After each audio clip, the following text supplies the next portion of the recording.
I say it's on the App Store. Yeah, I only follow 6 people, bro. The people that I know ain't looking at that. No, but just take a look at this. Look at these accounts. So see Twitter? That has a gold check mark. Oh, right? Gold check. Right. Michael Jackson, blue check. Yeah. But I mean, for official accounts, right? Now let me show you.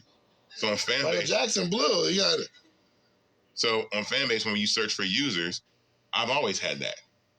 I've had this since like 2018, 2019. And that's for people that were on early. Yeah, or people that work for the company.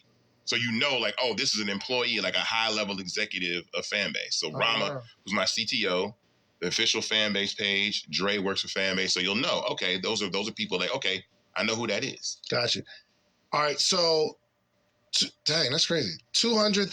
This is my question. Before I find out what you did with the 200,000, what makes Fanbase different in terms of social responsibility? Because you were saying they make all this money and they don't bring it back to the hood. What makes Fanbase different? Because we don't run ads, so it's not based on advertising at all. It's based on rev share. No, it's a rev share model, meaning you can have followers and subscribers on the exact same page. Which is why when Instagram started doing subscriptions, we knew that was a big sign. Because remember, I told you Apple would not let me build what I wanted to build at first.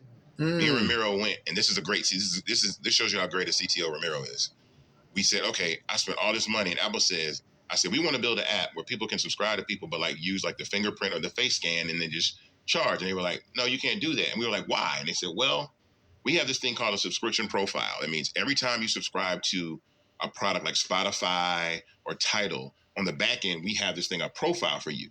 They said, we're not going to let you build an app that you could have a user subscribe to 100 people, and then you want it with 100 million users, and we got to keep up with billions of subscription profiles.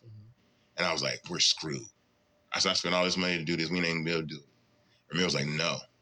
He goes, listen to what they're saying. He goes, that means you're about to do something that hasn't been done before. He says, follow their rules. So we're not going to break them, but we're going to bend them. So the initial prototype of Fanbase was you could subscribe to one person. That's a profile. You could subscribe to 3 people. That's a profile. Or you could subscribe to 5 people. That's a profile. And they said, okay, you can do that.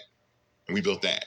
And then we heard Instagram was doing subscriptions, and we hit Apple, and it was like, wait a minute.